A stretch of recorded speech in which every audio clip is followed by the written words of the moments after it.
টাকা ছাড়া মানুষের কোনো অস্তিত্ব নেই। হাসপাতালে চিকিৎসা নিতে গেলেও টাকা, স্কুলে পড়াশোনা করতে গেলেও টাকা, কলেজে শিক্ষা নিতে গেলেও সেখানে টাকা।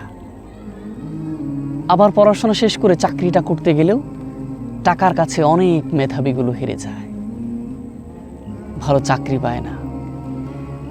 টাকা থাকলে তুমি সমাজের সবচেয়ে গ্রহণযোগ্যতার একজন ব্যক্তি। যেখানে যাবে সেখানেই তোমার টাকা দরকার হবে।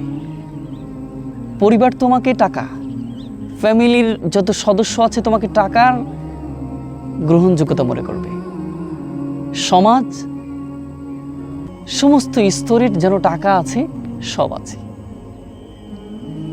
তো টাকা ছাড়া এই পৃথিবীতে কোনো মানুষের কোনো অস্তিত্ব থাকে না, কারণ এখানে টাকা দিয়েই সব কিছু হয়। হাসপাতালের বেডে কাতরানো লোকটি এক সময় টাকার কাছে হেরে যেয়ে মৃত্যুর কাছে ধরা দেয়। চিকিৎসা না পেয়ে পেয়ে অসংখ্য মানুষগুলো টাকার অভাবে মৃত্যুর কাছে ধরা দেয়। এই জন্য লাইফে বাঁচতে হলে টাকা খুবই প্রয়োজন। যে স্তরেই থাকো না কেন, টাকা তোমাকে খুবই প্রয়োজন লাগবে।